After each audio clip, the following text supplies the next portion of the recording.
Hello YouTube, Tyrannodorkus here, and welcome to my first mechanic breakdown video. Today I will be talking about the Star Trek Online mechanic for combat. So I plan on breaking it down between categories of its challenge, if it piques your curiosity or it makes you want to learn more about it, how much control you give it or given over the mechanic, if you can use the mechanic cooperatively with other players, if you can use it competitively with other players, and whether the mechanic gives you recognition for using it. I plan on starting with combat first because I think it's the biggest and the most used mechanic that you'll come across in any MMO. So I think it's probably the most important one to talk about first.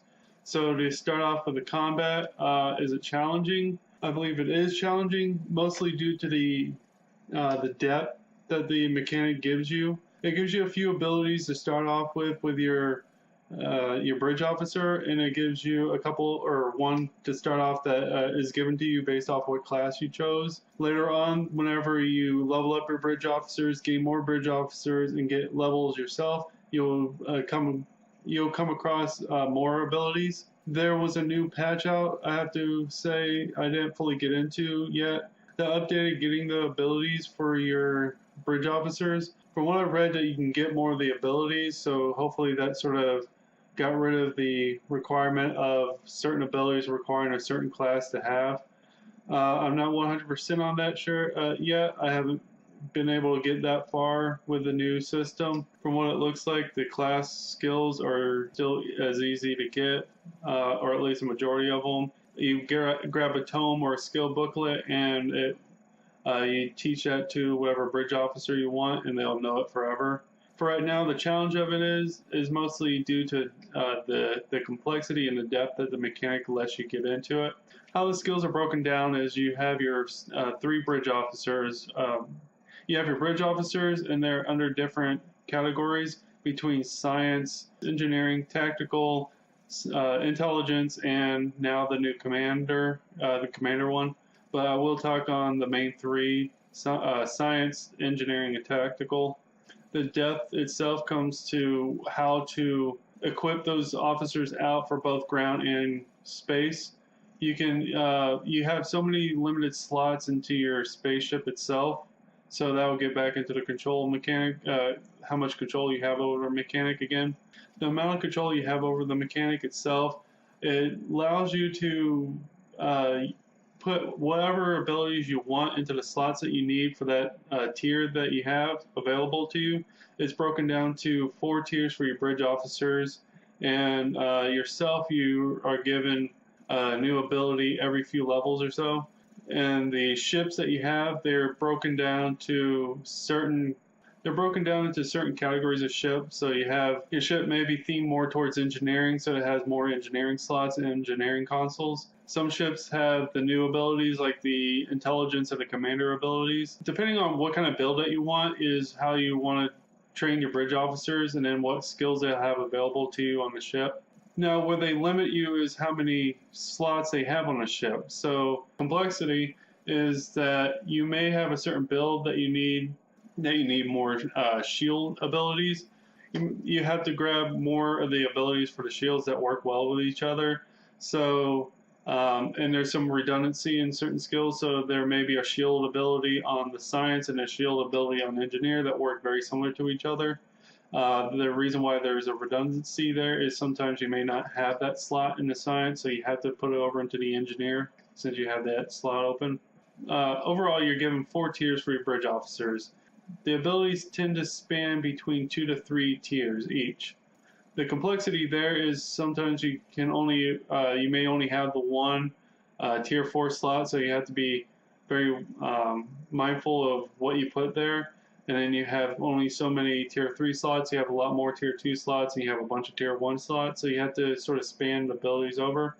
Alright, so the control that you have overall is pretty high because you're given absolute control of what abilities to put in which slots, but they limit you to how many slots and how many tiers of each slot. So you have to think a little more strategically what you want in order to create a build that you like and can use. Now, to go back to the challenge part, I believe this adds challenge to it because you have to think a little more deep about your build. And with a lot of PvE in this game, it's pretty easy.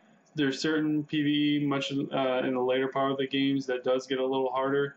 So you have to be a little more mindful of your builds and not be able to just throw whatever you want at it. Now for the next part, the curiosity. Does the mechanic make you feel like it wants you to learn it? Does it make you, does it tell you everything up front, or does it try and keep some of it back? Is there a little mystery to the mechanic that you want to learn? Does it spark your interest? That's the biggest part of curiosity. The thing that sparks my curiosity about the combat mechanic for Star Trek is that there's that level of depth and that level of complexity that's given to you because of the limited amount of slots. And you're given a lot of skills, even though it doesn't look like it at first. Whenever you get down to seeing just how many skills there are a lot of skills in order to look through, and with a limited amount of slots, you're really shown just how limited you are with how many abilities you have, and it really puts that in perspective. The grouping part of the mechanic and the PvP part of mechanics, when it comes to cooperation, which is grouping, the missions don't actually scale themselves depending on how many players that you have in your group. They're more based on how many bridge officers it was designed for. If it meant to have all 4 of your bridge officers come along with you, it's designed specifically for that many people. Now, whenever you group with other players, it does come with the inherent risk that all MMOs have. So if a person goes AFK, you have to wait for them. When they group up, they may not be in the same zone as you, so you have to wait for them to get to you. This game, the way they sort of help alleviate some of that waiting problem when the person is trying to get to you, is that they can spend a little in-game money in order to transport to the start of the quest. If it does have that option, most of them do. Another big issue with the grouping is it's limited by faction. So when you're a Federation, you can only group with other Federations. When you're a Klingon, you can group with other Klingons. When you're a Romulan, you can group with the other Romulans until you reach around level 10, which you choose which faction you're on. So if you're a Romulan that chooses Klingon's faction, you can group with the Klingons, but you can't group with Romulans that's on a Federation anymore. I believe that's some short-sightedness into that mechanic, because when you're playing a PvE map, it doesn't really matter. Not to me. I know it's a bit lore breaking for some, and to those I fully agree that it does break your immersion. The problem is, what if I'm with my brother and he's on his Federation and I'm on my Klingon and I need help? That means he has to stop what he's doing, go over to his Federation character, and he has to then group up with me that way. So that is a bit of a problem. I wish that STO would fix that, or at least allow a way for us to cross-faction group. So the PvP part of combat, to me, whenever I did try some of it, the mechanics, the abilities themselves stayed the way they were.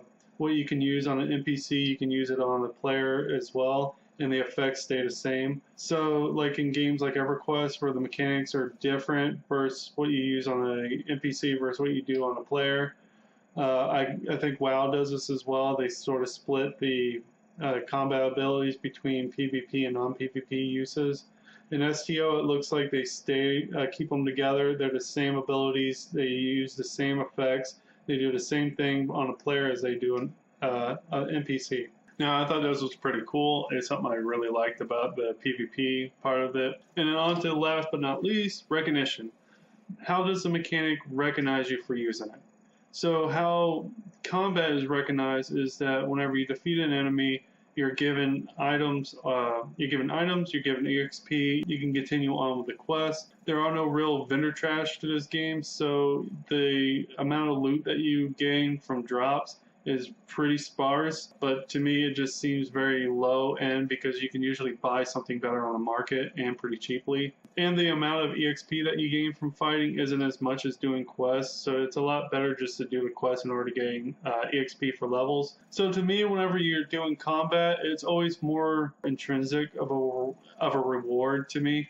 So whenever you defeat an enemy, you get to see them blow up or die or whatnot, and you get to go on. So that's the much better feeling for me, is whenever you can best the opponent. That's always been the bigger reward, I always believe. But the physical rewards that you get out of it are pretty low. So to recap combat, the challenge, I believe, is there because it requires you to know.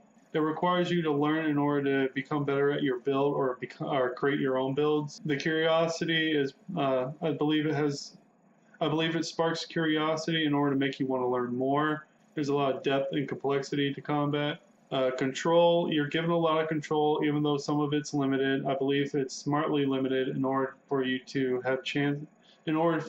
come up with builds and certain strategies for those abilities that you're given. The mechanic can be used cooperatively by going into groups or even helping others. There are some shortcomings with the group because of the faction locks, and I think that needs to be improved or at least rethought out, because a lot of the storyline behind it later on doesn't really support the faction locks anymore. The competitive, the PvP part, I think is pretty good. It's challenging.